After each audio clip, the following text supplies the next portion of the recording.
He threw a big party at his house. Only 2 people didn't show up, Mom and Dad. They couldn't come. They were locked in the bedroom. Dead. When the party's over. His mom took his phone away, and he said he was going to kill her. And he did.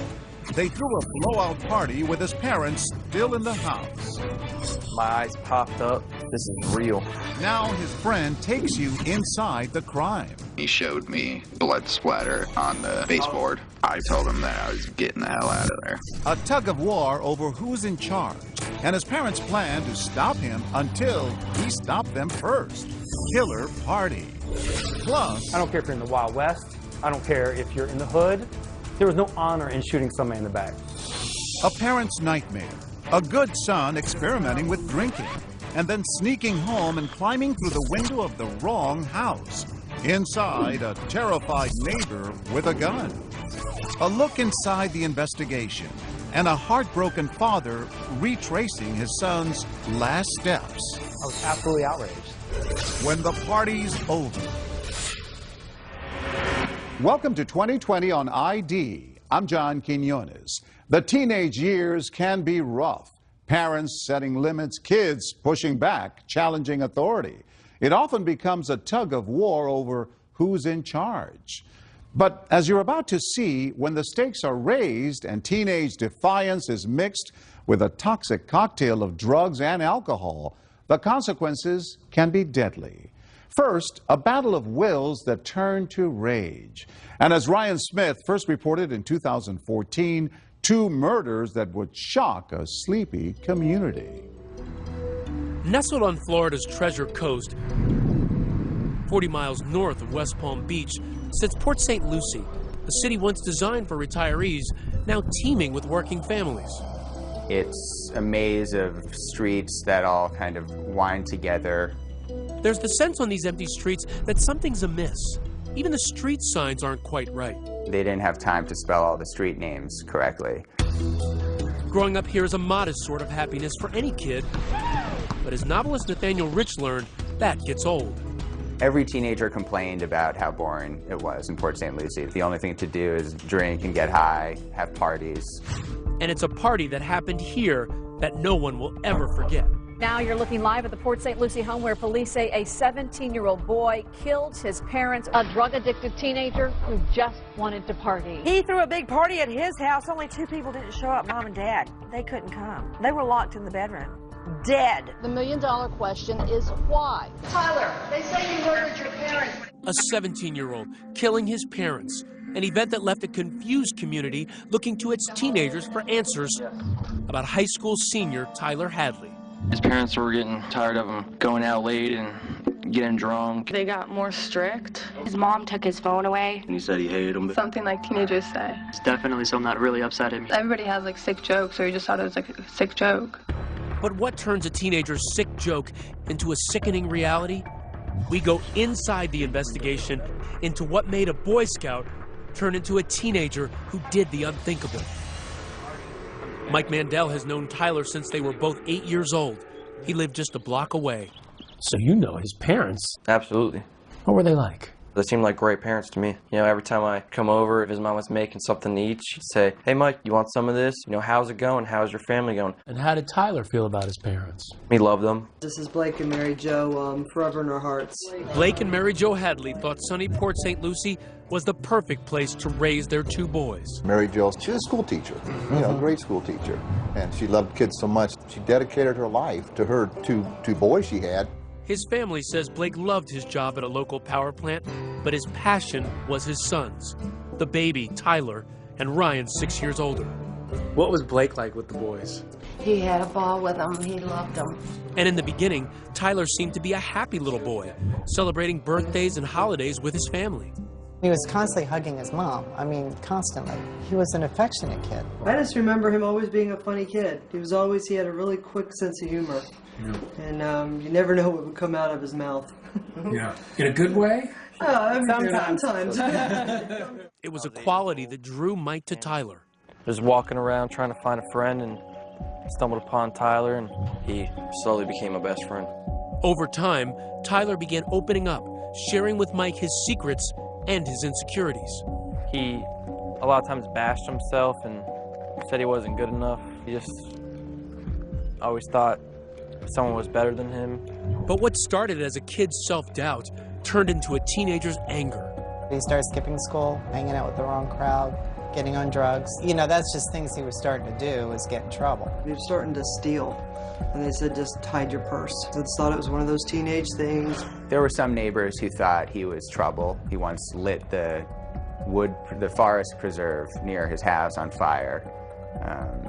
And, you know, he siphoned gasoline from the nearest gas station once. Tyler's parents started cracking down. How did they discipline him? They really did everything possible as far as taking away the cell phone, bits and pieces of freedom that children really, cherish at that age. They didn't just abandon him and just let him run in the streets like he wanted to. They tried to rein him in. But Tyler pushed back, continuing to defy his parents. He didn't like following any rules. He liked going out, doing drugs. And then his parents caught on. He was already comfortable living that way, and he didn't want anyone to change it. Nancy Grace has followed this case. They were beginning to discipline him more and more. And by that, I don't mean take him out to the woodshed and give him a spanking. They would take away privileges. Well, Hadley would have none of that. His frustration and anger mounted. By the time Tyler was 17, his parents were at their wits' end. They put him into an outpatient substance abuse program, but nothing changed. He came home drunk one night, and he crawled through his window when his parents woke up, and then they took away his phone and his car. He felt that she was over-disciplining him, and he said he wanted to kill her. Did it sound like he might actually do it? Absolutely not. And Tyler's parents were keeping a closer eye on him, taking him to a family reunion in Georgia just 1 week before life would change forever. We really enjoyed having him. He was very polite. I never saw Tyler lose his temper, ever. That's what is so bizarre. Posing for family pictures 1 minute, but plotting with his friends back home the next. Well, he was texting his friends and telling them we're going to have a party when I get home. So he was planning it while he was up there. And 3 days later, this ominous Facebook post. Party at my crib tonight. Maybe. Tyler said he's going to have a party tonight. My parents are going to Orlando. A friend Facebooked him, what about your parents? Are they going to come home in the middle of the party? And Hadley writes back, they won't. Trust me. A party at Tyler's house seemed odd with his parents now tightening the reins, but it was something else he said that really got Mike's attention. He tells you something about what he did the night before. Yeah, he said he was contemplating murdering them that night while they were sleeping in their bed. He said he couldn't do it. He didn't have it in him. And what did you think when he told you that? I got a weird feeling in my stomach, but it's Tyler. There's no way he would do this. Then, a few hours later, a second Facebook post. Party at my house. Hit me up. This time, there was no maybe. Tyler Hadley's house party was set. He had been bragging about it for days. He was going to have the party come hell or high water. And nothing and nobody was going to get in his way. One of my friends had gone on Facebook and seen the post about the party. Everyone knew his parents were strict. And it really wasn't until the day of the party that people started to take him seriously. There was so little to do in Port St. Lucie that night that any teenager who heard about the party was going to check it out. Around 9:30 p.m., Tyler picks up Mike and some other friends, and they head back to his house. Jesse DeRay is in the car. When we were pulling up to Tyler's house, he said something real crazy is going to come out in the next week. I said, what do you mean? And he said, you'll find out. Did you see any other family vehicles there? Yeah, and I thought that was kind of strange that his mom's car was there too. I asked him where his parents were, told me they were in Georgia. It was a free-for-all. Kids could smoke inside the house. They were drinking. Kids were bringing beer and pot and pills. What's it like inside? Young people drinking and sitting around talking. But the weird thing was most people in there, Tyler didn't even know. I didn't know. They were strangers. You think he wanted to be known as having this huge party? Maybe. That's the only thing that makes sense. As the rowdy party rages on, a neighbor across the street makes a noise complaint. I woke up to, squealing tires and kids hanging out of the car, yelling. So I did call 911. Officers respond, but with no immediate cause for alarm, they leave the teens with a warning. When we come back, kids at the party are noticing there's something strange about this place, but only best friend Mike Mandel will discover how strange behind this door. My eyes popped up. This is real. He's claiming that he killed his parents. Stay with us.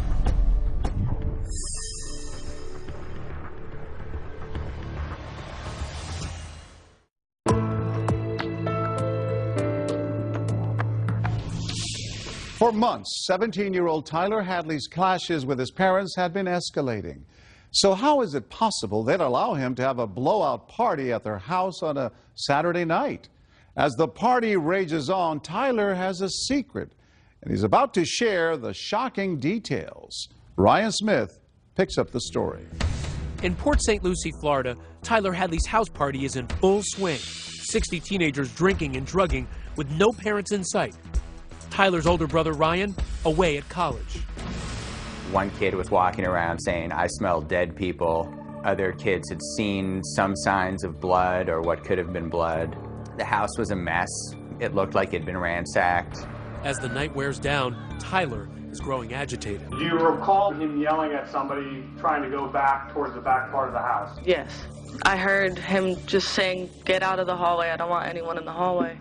How does he seem? He seems eager to tell me something, and he wants to take me down the street and talk. All right, so you guys walk out the house. Tell me what happens now. He says, "Mike, I killed my parents." And I said, "No, you didn't, Tyler. Shut up." And he said, "Mike, look at the driveway. All the cars are there. My parents are dead. I killed them." And then, with partying teens still inside the house, Tyler tells Mike to look for the telltale sign. Blood by a computer desk where Mary Jo had been working, and by the master bedroom door. But still, Mike doesn't believe it. I actually thought he went that far out to play a prank on me that he actually put fake blood on the ground. Really? You think he's playing a prank at this point? Anything but what it is. The idea that teenagers are playing beer pong right here, while just steps away behind this door, his best friend's parents lay lifeless, is too much for Mike to fathom. I took Tyler into the garage and I said, "I want to see them dead. If you really did it, I don't believe you." Tyler says he'll prove it after everyone leaves, but Mike doesn't wait. I walk around back and I go check for myself. I come up to the door, the party's going on over here, and I turn the doorknob, push it, and it opened. I looked down and I seen his father's leg against the door. What was going through your mind when you saw his leg? My eyes popped up, and I said, "He's telling the truth. He did it. This is real." I'm in shock. I feel like there's no way that I'm seeing this. Wake up. Then, Mike Mandel does something as shocking as the party. He doesn't leave. Now, you'd think Mandel would rush to call his parents or take his cell phone surreptitiously and call 911. No. Mandel continued to party hardy for several hours. Why do you stay? It's a hard feeling to explain. You know, I knew this guy for so long. Something wants you to stay here right now. You need to talk to Tyler and figure out as much stuff as you can. How long do you stay? A couple hours. How do you do that? Isn't it eating you up inside? It is eating me up inside. Even though you know he just killed 2 people, you don't see him as a killer. You still see him as a friend at that point? Yes. Why not try to get Tyler out of the house immediately or call the cops? Because he could be a danger to everybody in that house, including you. I was still in shock. Then, in a bizarre moment between best friends, they take this selfie. And I have to show you something here. Why did you take this picture? Because I knew it was going to be the last time I ever seen him. So this was to remember him? Yeah. A lot of people look at this picture and they say, Mike's callous. He doesn't care. What do you say to those people? Look at the picture. Am I smiling? Is Tyler smiling? He looks very worried to me. And he looks very scared. And how do you look in this picture? I look like that this is the worst day of my life. I knew I was going to call the cops on him when I took that picture. In shock and unable to keep it to himself, Mike tells another friend. And he showed me blood splatter on the baseboard. Baseboard? Near his parents' bedroom. What did you do? I basically told him that I was getting the hell out of there. I was like, "I'm leaving. You can come with me."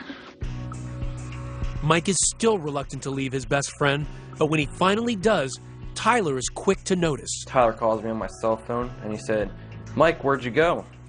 you know? Party's still happening. And I said, Tyler, I'm tired. It's 4 in the morning. I'm going to sleep. And he said, okay, man, well, I'm having a party tomorrow. Are you going to come? And I said, yeah, I'll be there. This is a party Tyler never wants to end. And at 4:40 a.m., he posts on Facebook, "Party at my house. Again, hit me up."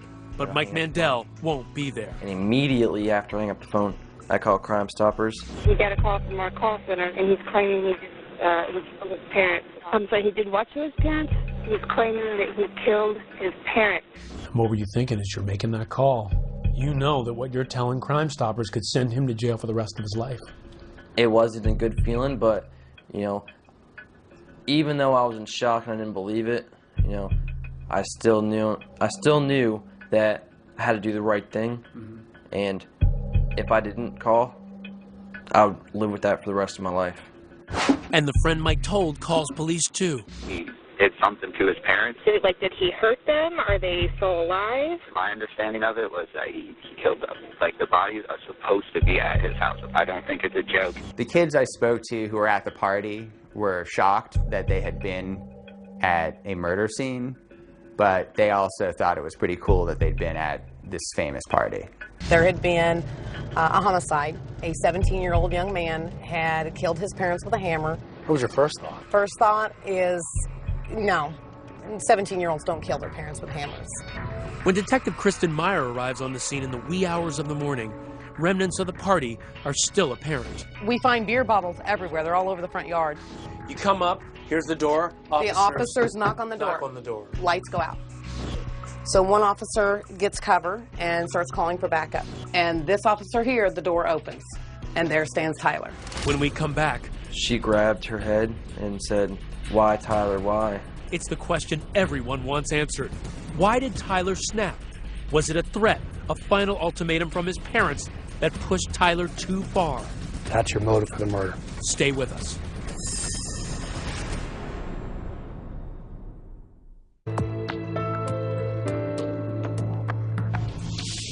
Tyler Hadley has delivered exactly what he promised, the teenage party to end all parties, free-flowing drugs and alcohol with no parents in sight.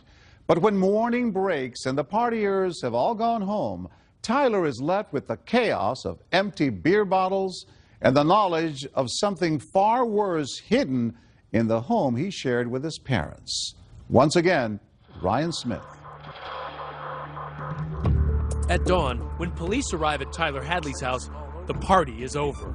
Officers see Tyler alone inside, pacing back and forth. And they creep up to this window because they can peek in. What kind of state was he in at that point? They talked about the look on his face. One officer describes it as deranged. Officers ask where his parents are. He said they're out of town, they're in West Palm Beach. He's placed in handcuffs, and the officers go in and search. Inside the master bedroom, they find what looks more like a garbage pit than a place where Tyler's parents slept just 24 hours before. The room is packed with items from all over the house: furniture, magazines, pictures, food. Mom's Good Housekeeping magazine, homework from her students, a family calendar. Underneath, investigators find the bodies of Blake and Mary Jo Hadley.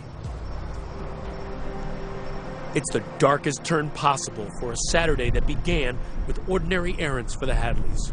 A trip to the local farmer's market, a visit to a dress shop. They were back home early afternoon. His father taking a nap, his mother at the computer.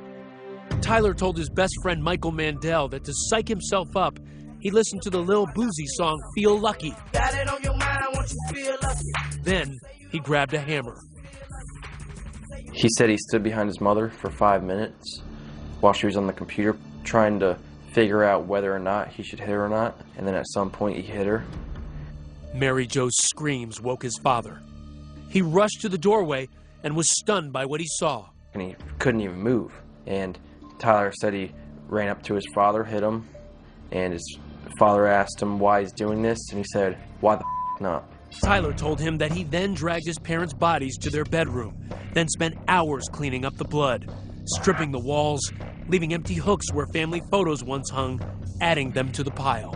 At some point during all of this, Tyler makes that post on Facebook that the party is on. He uses his parents' ATM card to withdraw $400 in cash and buys beer for the party. At the party, he's having a great time. He's playing round after round after round of beer pong. He's laughing, he's joking, he's planning a party for the next night. What occurred that day was what can only be described as one of the most heinous, cold-blooded, and calculated murders I've seen in 23 years as a prosecutor. The prosecutor assigned to the case, Tom Bakkedahl, tries to make sense of the grisly murders. This is not your kid from the wrong side of the tracks. This is not your kid who was raised in an abusive, violent family, and these parents gave him everything. Investigators find evidence that points to premeditation. For months, Tyler repeatedly talked about killing his parents to his friends. His mom took his phone away, and he said he was going to kill her. He said something about, oh, I'm going to kill my parents. I just specifically remember him saying, I'm going to kill my parents. He just said it with a smile, so that's why no one took it too serious. But no one knew just how calculating their friend was. He hid his parents' cell phones before killing them, and with no landline, he knew they couldn't call for help. Less than a month before he was to face trial, Tyler pleaded no contest, leaving a controversial question: his punishment.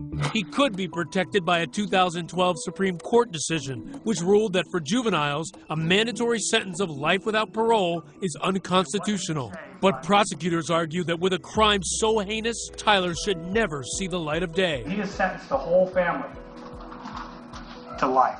But Tyler's defense team argues that Tyler was mentally ill. The major depressive disorder. He had issues with anxiety and depression. He was suicidal. And low self-esteem. He was drinking heavily and abusing drugs. It was not one thing alone. It was the deadly combination of them all. But the counter to this would be a lot of people have disorders, take drugs, some even take illegal drugs, his choice, yet they don't kill their parents. What I think is one of the most important factors is the juvenile brain. The juvenile brain does not fully develop until the age of 25. Adolescents don't show the same abilities to control, regulate, and identify their emotions as adults. Expert Dr. Randy Otto says the lack of control can turn teen impulse into action. The frontal part of the brain is not functioning as fully as it would as an adult to kind of keep that in check. So you have the emotional upset without the part of the brain that is focused on deliberation, reflection, and planning and consideration. But the prosecutor says Tyler, just 153 days shy of his 18th birthday, should be treated as an adult. The state's president? This is not a youthful act of indiscretion. As for the motive, could it really just be the party? The prosecutor poured through messages Tyler exchanged with his friends for clues. In them, Tyler complains about the outpatient rehab program he's in, writing, "I seriously hate that for real." But ultimately, we think that what happened was that the parents had threatened to put him into a full-blown inpatient program to commit him. Institutionalized at a home for troubled teens. You're going to take away what I want to do, and I don't like it. Right. That's your motive for the murder. The decision over Tyler's fate has ripped the family in two. Mary Jo's mother, Tyler's grandmother, hoping for parole. I just want Tyler not to spend the rest of his life in jail because I know he's a life worth saving. But for his father's family, like Mike and Cindy Hadley, forgiving their nephew is out of the question. I can never forgive what he did. Maybe someday. I can't say never. I don't know. Do you think he understands what he's done to your family? I really don't know at this point. This is a cold-blooded murderer that we're talking about here. Yeah, he's my nephew, and I love him. All right? There's only one sentence. It's life in prison. You don't think there's any way he could rehabilitate himself and be a productive member of society? Would you want him living with you if he got out? Mike's concern now entirely for Tyler's brother Ryan. That's the person that we need to feel sorry for. He lost his entire family. You know, he lost 3 people, his mom and dad and his brother. Could you state your name, please? Ryan Blake Hadley. Do you love your brother still? I do love my brother. Do you hurt for your brother still? Yeah, I hurt for my brother. But that love for his baby brother has its bounds. Under what circumstances would you like to maintain this relationship with your brother? What I want is for him to get the maximum penalty possible. Mr. Hadley? Finally, Tyler speaks publicly about the crime, but offers little insight. I'd like to direct this to my entire family. All of them. Everyone. All of them. And I know it's hard to understand, and you can't begin to explain, what happened.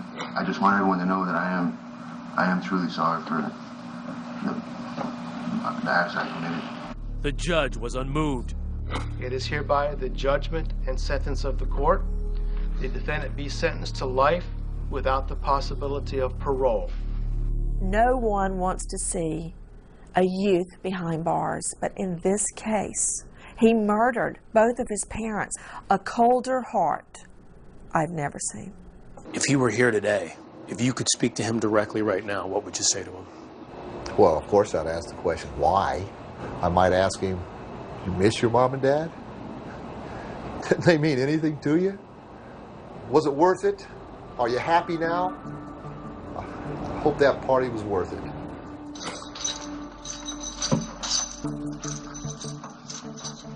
As of 2015, Tyler Hadley is appealing his sentence. Coming up, a good kid grounded and sneaking out to party. But when he comes home drunk, the consequences are deadly. The alarm went off, and then I saw the light come on. Caleb then turned around and simply said, "You just shot me." When we come back.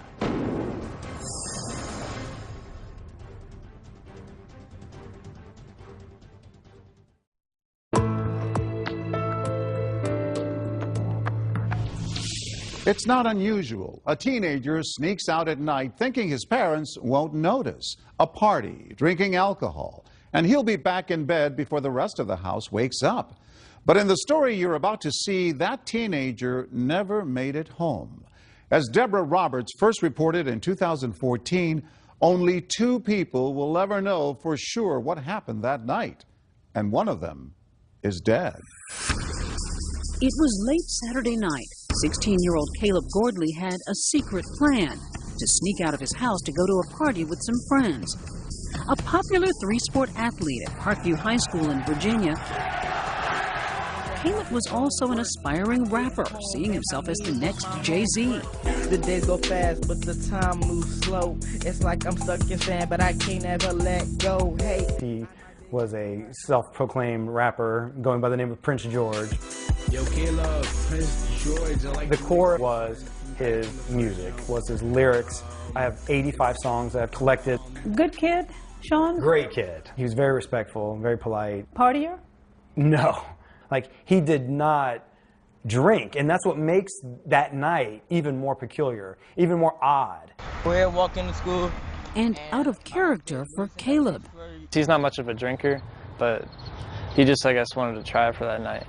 Yet the one time Caleb decided to let loose, he would wind up dead in a stranger's home.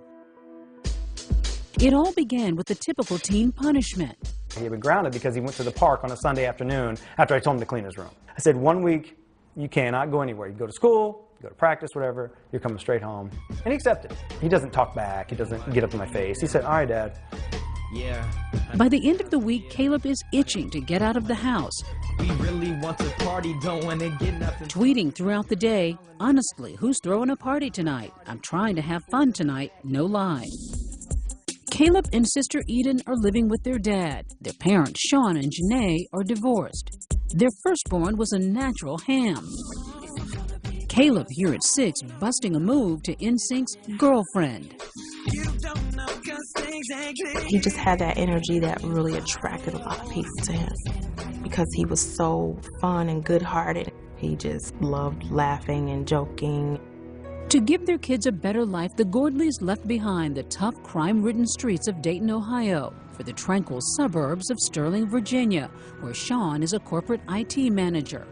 I was happy with the area. I was happy with the school. The community seemed to be very active and social and kind of close-knit. After the split, Janae moved back to Ohio to go to school, but never missed a beat with her kids. How much did you monitor his social media accounts? A lot. And that was the one time I didn't in that particular day. I would have saw the signs if I would have just looked that day. About the parties and... He was looking for someplace to go that night. So at the stroke of midnight, Caleb slips out of his two-story home. He would never return. Caleb's first mistake would happen just after arriving at a buddy's house a few blocks away. Some of the boys begin tossing back vodka shots. By 2 a.m., a woozy Caleb decides it's time to go home before his dad notices he's gone. Good friend Corey Carrico was with Caleb. I took him back to my house, and I was going to make him stay there, but he knew he had to get home. I knew that for sure, because he kept bothering us about it. Staggering now, Caleb needs his sober friend to walk him the few blocks home to his quiet cul-de-sac, where many of the houses in the development look nearly identical. We crossed this fence because all the houses are similar, and then once we crossed, we came up to this window over here. We thought this was the window. Yeah, we thought this was the window, and I just opened it up. I've never come in the back way before. It looks different from the back. I always come from the front when I come pick him up in the morning. So I figured it was his house because he thought it was his house too. Did you just sort of like shove Caleb in? No, he went in himself.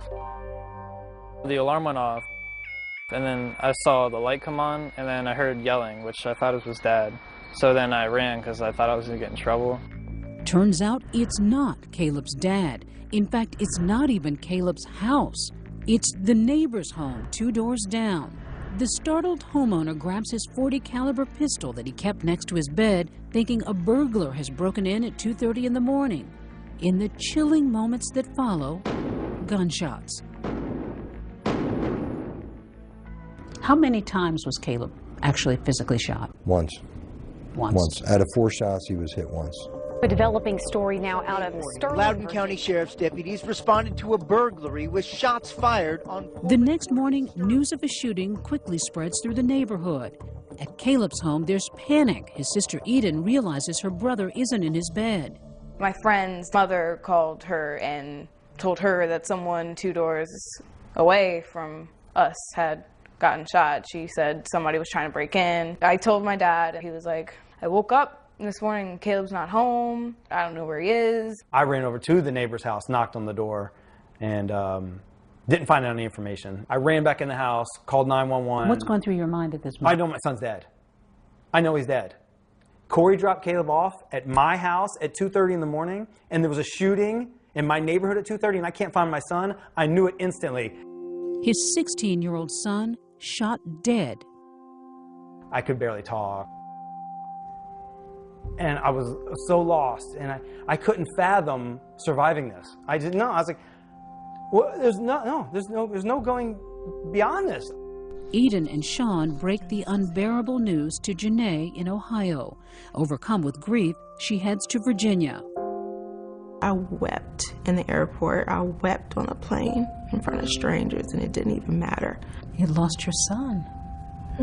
Did you understand at all what had happened? I did. I understood that, he made a mistake. And then it cost him his life. Yeah. My handsome man. A life even Caleb realized was fragile. This is the new microphone. And trust me, I have like 6 songs that I'm going to be putting out today. And one of those songs he wrote just months before dying is oddly prophetic. 1, 2, 3, your life can be done like that. Called Reckless, with the sound of gunshots in the background, Caleb rapped, your life can be done like that. His own life cut heartbreakingly short in what seemed a classic case of self-defense. Somebody breaking into your house, you don't know. This person is going up the stairs, going towards where the homeowner's family was.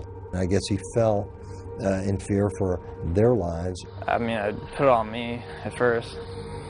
I thought it was all my fault because I took him to the wrong house. But you realized it was a tragic mistake. Yeah. Both Sean and Janae believed it was an awful accident until they got the police report. What it revealed would change everything for Caleb's parents. Once I got the details, I was absolutely outraged. Was it self-defense or something else? Murder. Stay with us.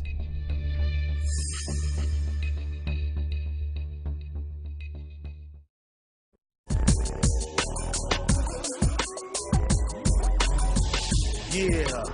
After a night of drinking, 16-year-old Caleb Gordley mistakenly entered the wrong house and was shot dead by his neighbor just 2 doors down. In the immediate aftermath of the shooting, Caleb's father, Sean, was on a mission. And that was to let the world know my son made a mistake. He was not there to harm anybody. He was not there to rob anybody. That's all I cared about, letting everybody know he went to the wrong house. You said right after this happened that you felt forgiving towards your neighbor. Correct. Do you still? No, not 1% forgiving. I'll tell him right here and right now, I apologize for my son entering your house. I will take that.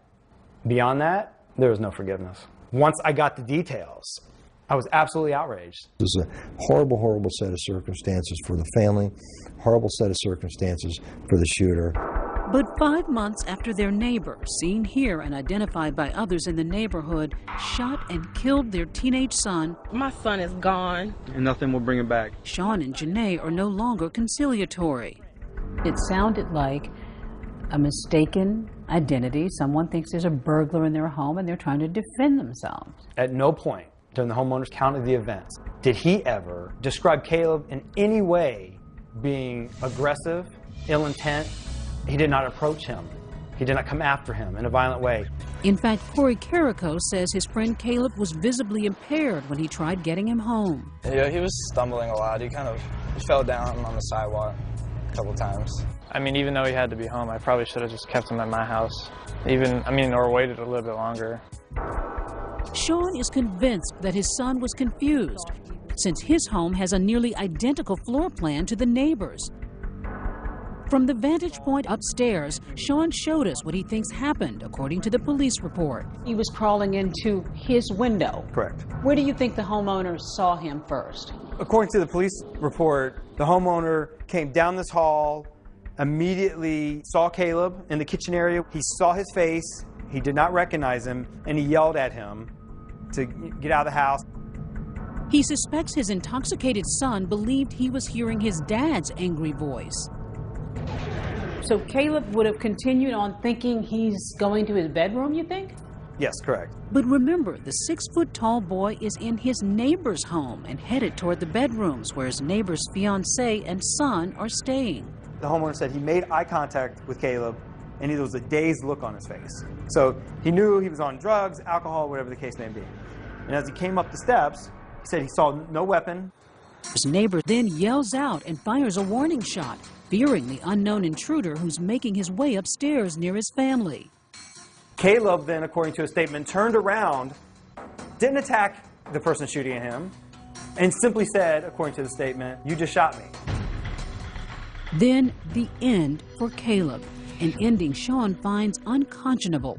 The autopsy report revealing the cold, hard fact that Caleb was shot in the back. The homeowner angled against the wall and fired through Caleb's chest, and then a fourth shot past Caleb's head that he aimed at his head, missed.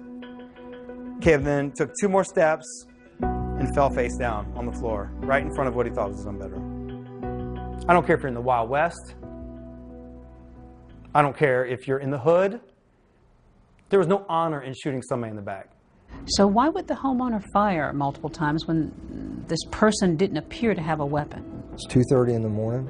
You have a person that actually comes in through a window. The alarm sounds off. I mean, he was 6 foot tall, unknowns to the homeowner, wearing dark clothing. The homeowner advised him to stop, and that he would shoot, and Caleb continued to come forward. He lined himself up at the perfect angle to shoot a hollow point bullet through my son's lung and explode his chest.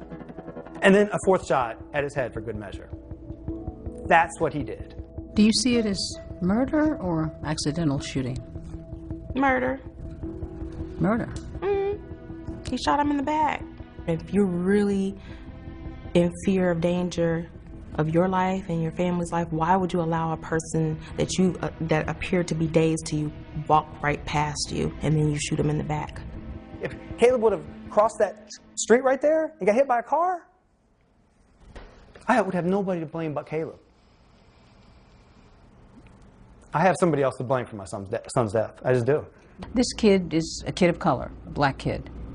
Did that have any impact on this case? I can't see that it would. The entire situation was just bad all the way around. Somebody coming into your house, not stopping when you're giving them commands to stop. Somebody continued to advance on you. Somebody going up the stairs where your family is. The homeowner has not spoken out publicly. Have you had any sense of how this has impacted him? In conversations with my detectives, I understand that he was devastated by what had happened. So much so that he had to take a couple weeks off. After a police investigation, no charges were filed against the neighbor, a volunteer firefighter who owns a consulting company. Through his attorney, he declined our request for an interview, saying, "The incident was an unfortunate tragedy on every level, but as we are not confident that participating in your program would contribute to the healing process, we are unwilling to so participate." 10 months after their son's death, Sean and Janae Gordley still can't understand how a teenage mistake can end so tragically. The man who took their son's life did reach out to the Gordleys through his attorney, saying he was sad about what happened, but Sean threw out the note, offended by its formal tone. Do I hate him? No. Do I want him put away? No, I don't think that's going to solve anything. Do you want to hear from him personally? I would love to. He's 2 doors down. 2 doors down. Do you still see this neighbor?